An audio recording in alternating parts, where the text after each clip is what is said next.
Hi, I'm Yashi. Welcome to podcast Women in Business. To give a little background about myself, I run a franchisee of Bodycraft Salon and Spa in Bangalore, India. So before coming into this business, I used to work in software industry. I took a long break to take care of my children, and after the break I did not want to go back to software industry. I always wanted to start something on my own, and that's when I came about starting this franchisee of Bodycraft Salon and Spa. While I was getting into the business, I had no idea that I would be learning so much, not just about the business, but about myself too. There'll be so many challenges that we come across, and there'll be so many self doubts, those little ways that come across that nobody really talks about. So, this made me wonder there'll be so many women who's going through the same thing. And that's when I came about starting this podcast. I wanted to create a space, or rather, an honest space where we talk about the ups and downs of starting a business or starting something from the scratch. So it's not always about the success stories, but it's about the real journey. The real journey is, of course, the ideas, the motivation, the fears, the self doubt, the learning curves, and the resilience it takes to keep it going.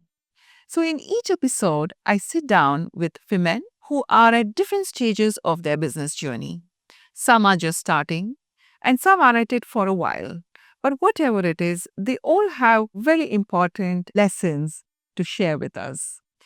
If you are someone who have dreamt of starting something on your own, or you're already on that path and just want to hear from women who are already treading that path, then this podcast is for you. This is Women in Business. Hi, welcome back to Women in Business. Today, I'm joined by Kamana, a dynamic entrepreneur who's a part of her family run business, a logistics business that she runs along with her husband and father. But that's not all. Kamna has carved a path of her own by founding My Trousseau, a curated luxury premium jewelry and clothing platform, which they've come up with a unique concept of try at home service. Let's talk to Kamana, find out what inspired her to this initiative and what it really takes to run two businesses alongside the family. Welcome, Kamana. Thank you for joining us on the show. Thank you for having me. So, Kamana, what led you to, come up with My Trousseau? And what is your unique selling point of your brand? My trousseau, the name essentially means my and trousseau. Trousseau is basically the treasure that your parents give you when you get married, and it's also something that you build over the years for yourself. It's a heritage that you want to pass down to your children and hopefully grandchildren. You know, a thing of beauty, a thing which which is a true reflection of your personality, because these are all your possessions that you have accumulated over many years. It's like almost like what your taste would be. It's like a manifestation of what you are as a person in the things that you own. Okay. So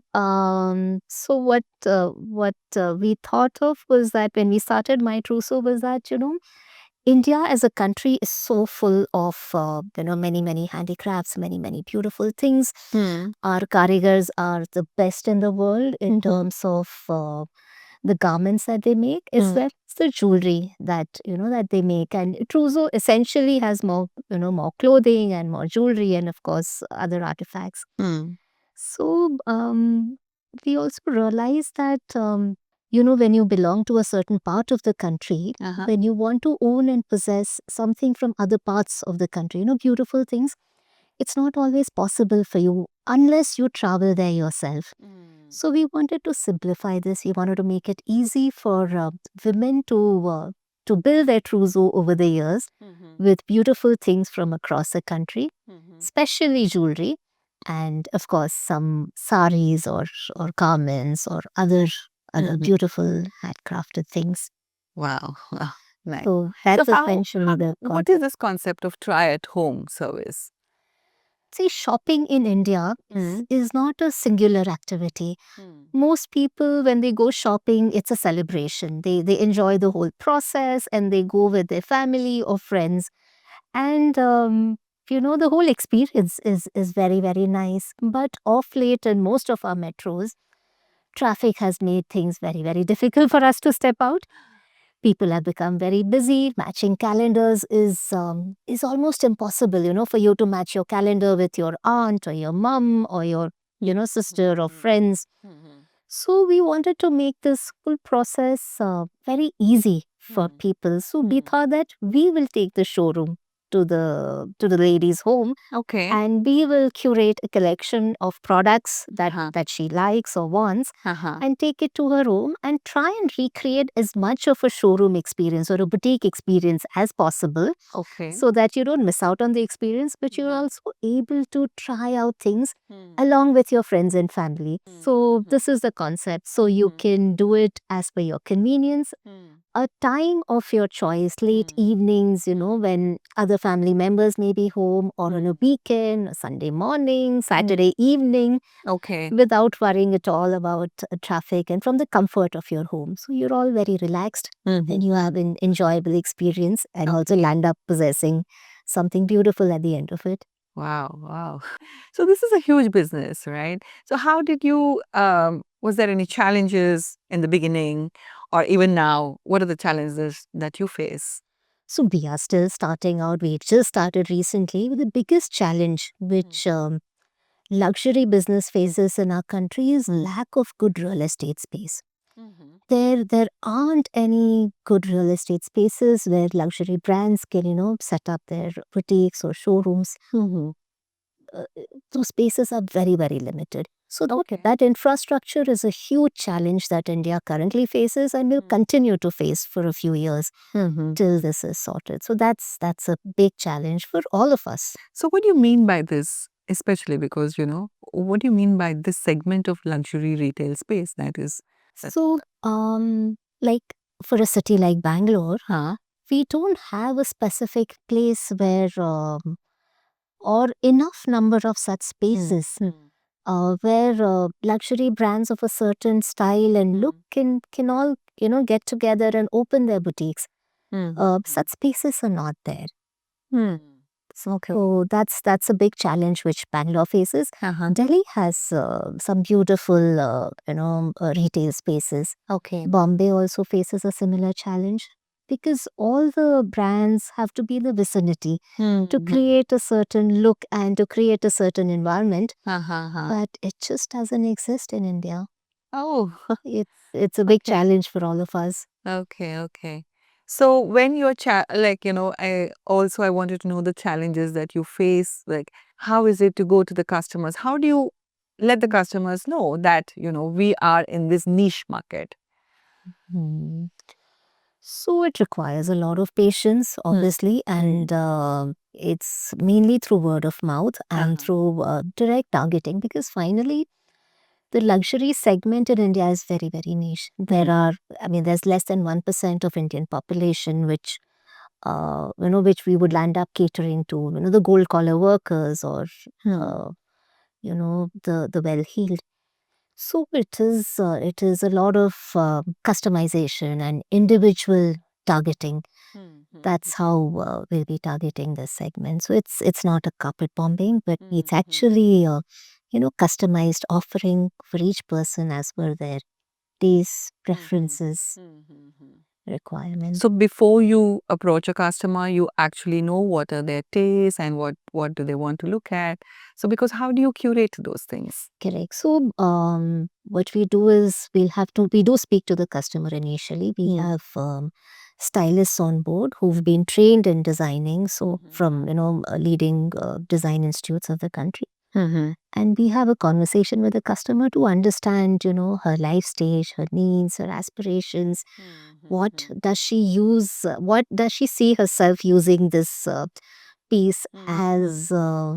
And things around it. What else does she own? Okay. So we have to understand the whole gamut of things, and then curate a collection for her. Uh-huh. Take what she wants, but also take stuff that she doesn't know that she wants, Yeah. because That's the word. because finally she needs to own a piece of beauty which will be a joy forever for her. Okay. So that's what we do.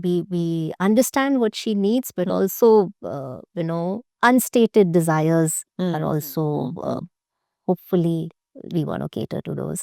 Okay, okay. So, coming back to curation itself, because I guess that's the main your ethos of the. So you curate from, how do you curate? How do you get the cardigars from all over India, or where, how do you curate that? So there are these specific pockets across the country which specialize in different forms and crafts. Like, for example, Jaipur is known for a certain kind of jewelry making. Bikaner is known for a certain kind of meenakari or enamel. Coimbatore or Ooty may be known for certain kind of temple jewelry, and Benares will be known for a certain kind of jewelry making technique.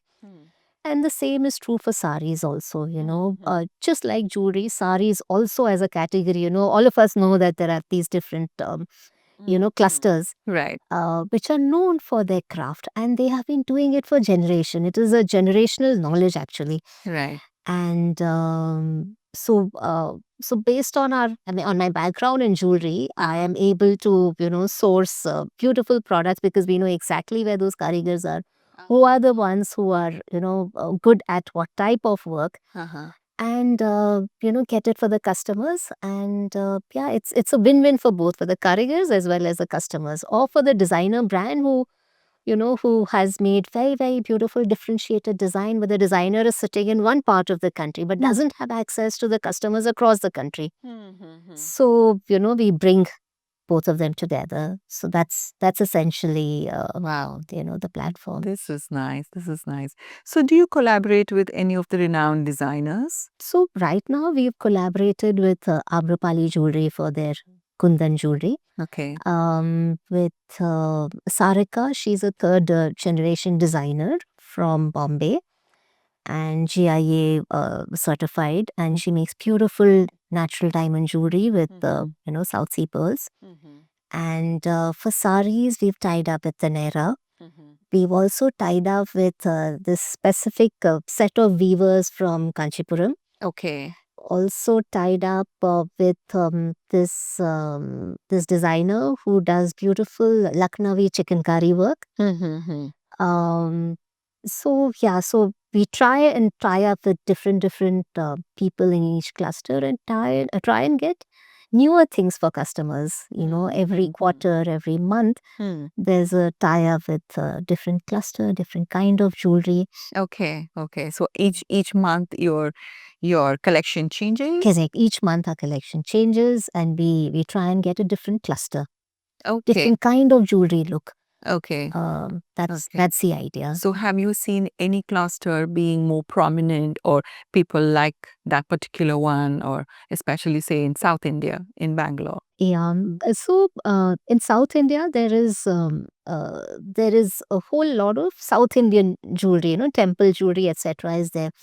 But what they don't have as much access to is beautiful Kundan jewelry or Polki jewelry with meenakari, because that's not from South, that's from Jaipur. So that is something which creates a lot of excitement amongst the customers here.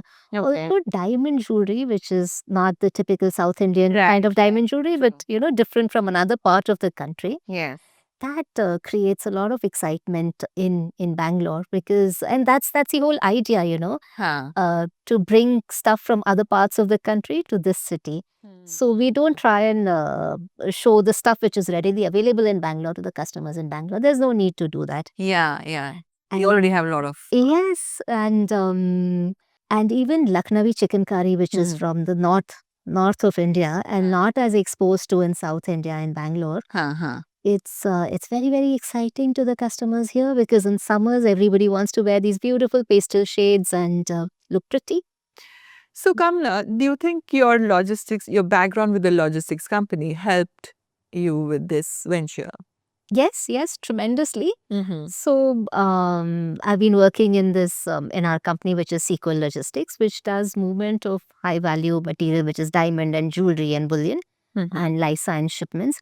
So we have about 10,000 jewelers or manufacturers or karigars as our clients. Okay. And we move their jewelry across the country or even across the world. So we know exactly, who are the makers of these beautiful things. And, with the entire back end in place in terms of logistics, insurance, employees who do this whole thing, it is a big boon. It's a big help that, the entire back end is in place and I just need to focus on on curation of beautiful collections and on showing it to the customers. That's it. So it makes my life very, very easy. So how is your family? Is your family involved in this business or it's completely on your own? So my husband Raj, he is involved in this in the sense that he gives the entire support in terms of back end, documentation required, basically following the law of the land and taking care of everything. The entire foundation.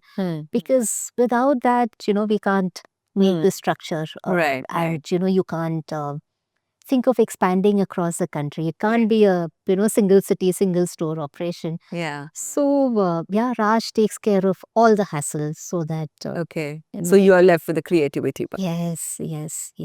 Okay. Okay. So he makes it very easy. So let's say if somebody wants to come into this segment of the business, what advice do you have? Let's say for people with no background of yours. For jewelry, it will be very, very difficult, is what I would say. Because one needs to have access to a merchandise, an assortment of high value products from across the country. So for jewelry, I would say it would be a little difficult Okay. because it's not just about having the capital. You also need to know the source. So that may be slightly challenging for high value jewelry, for fine jewelry. But one can do it for costume jewelry or for silver jewelry. That would be an easier route to enter. Okay. So how is Indian market adapting to your unique concept of, you're bringing in luxury and jewelries?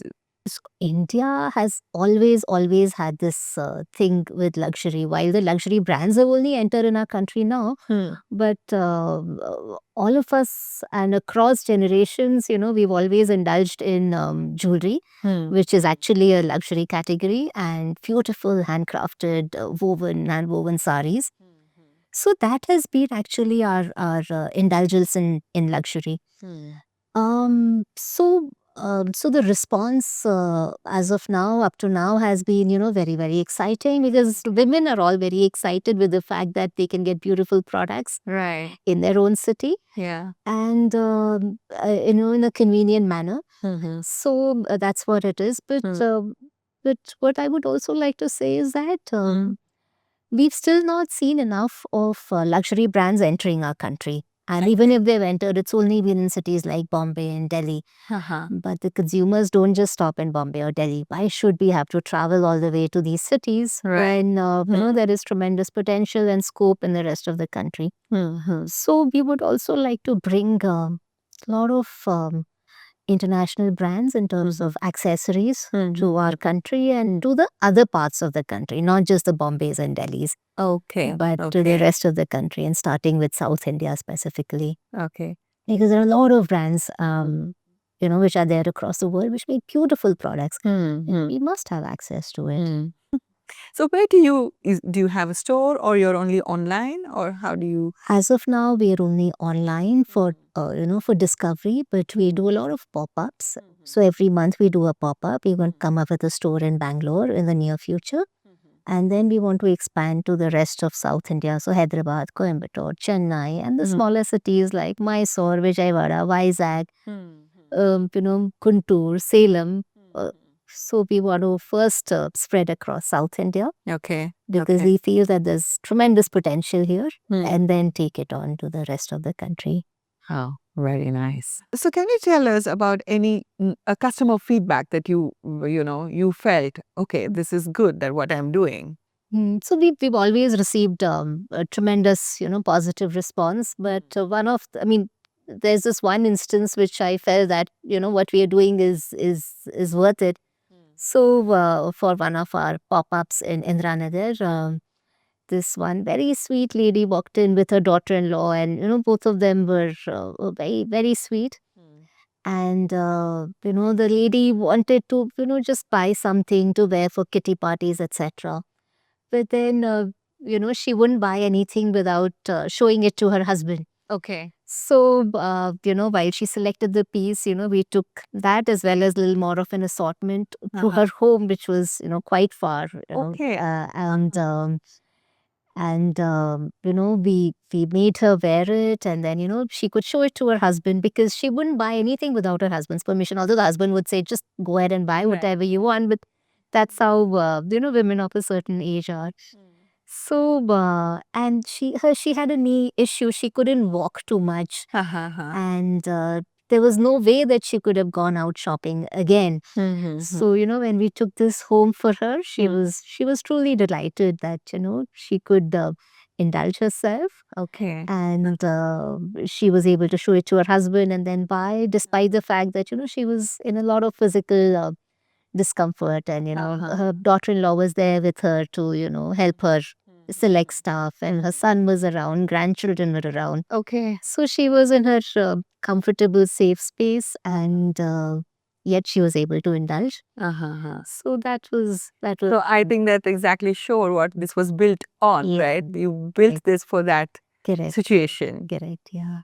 So Kamna, what are your expansion plans for future?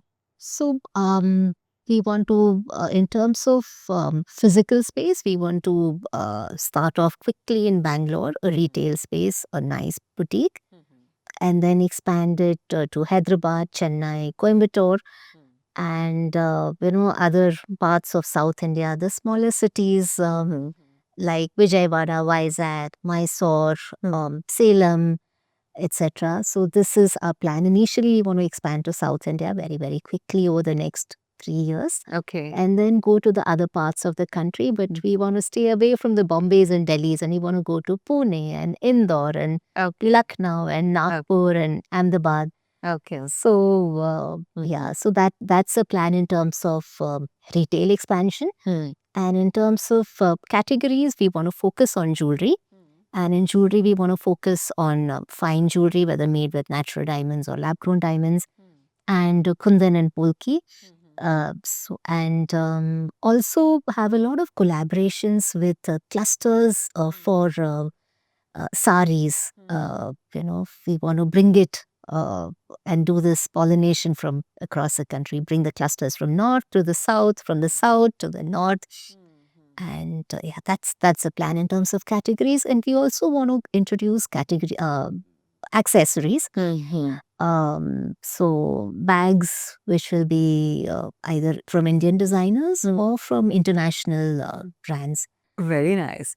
Yeah, I can understand, because if you have the jewelry brands in say Kerala or Bangalore, like we only have collections from that particular karigars. It's a very very nice thing that you're doing here. So what, according to you, where do you see Indian market going ahead? Say probably in 5 years, where do you see this luxury market leading to? It's at the cusp of this huge explosion in terms of luxury consumption. It hasn't happened as much till now, but India is truly at this at the stage when luxury market is just about going to explode across all age groups and all genders, and the entire country. It's going to be very big in smaller cities as well as the big cities. So we are just at the cusp of that. So why do you think the luxury is, we were not, is the Indian market was not ready for this earlier, or what do you think has brought in this change? So Indians as consumers are very, very value conscious. Until now, we probably didn't see as much value in consuming some of those luxury brands or products up to now. But with this whole, global exposure, with internet, etc., and growing aspirations and people traveling so much, people just want to indulge. All of us want to indulge and own beautiful things, and also have access to international brands as well as Indian brands who make things which are beautiful and bring it to you with a beautiful experience. So and also affluence in the country is truly increasing. There are many people. The number of people who are earning salaries which are considered gold collar workers and not just white and blue collar, that has increased tremendously with all the opportunities that the country has seen. So it's really growing affluence and exposure and desire. So before we wrap up, what advice would you give to the viewers if anybody wants to, get into this line of business? The basic, actually, the advice is the basic advice which one would give to people who want to enter any business, which is do your homework, work hard, and be prepared to be in it for the long run. Don't try and do this short quick buck, make fast money and then leave it. Don't start with the assumption that you're not going to be there after a few years doing the same thing. When you're building it, build it with the aspiration of doing this for for decades together. Make a strong foundation and do it well, and keep the customer at the focus of everything that you do. Because finally you're there because of the customer. She or he should be the reason why you're doing whatever you're doing. So that should be, I mean, we should keep these fundamentals in place instead of off late people are all into this valuation, etc. But that's secondary. Just focus on the customer. Everything else will just follow. Yeah. Lovely. Thank you so much, Kamana. Thank you for having me. It was lovely spending time with you. Thank you. That was the end of our conversation with Kamana. And I hope, she inspired quite a few of us by, even though she is a part of a family run business, but she started something on her own and she is creating a niche market here. Thank you, Kamana. Thank you. Thank you. Thank you for watching Women in Business. Stay tuned to our channel for more stories coming up ahead. Thank you. Take care.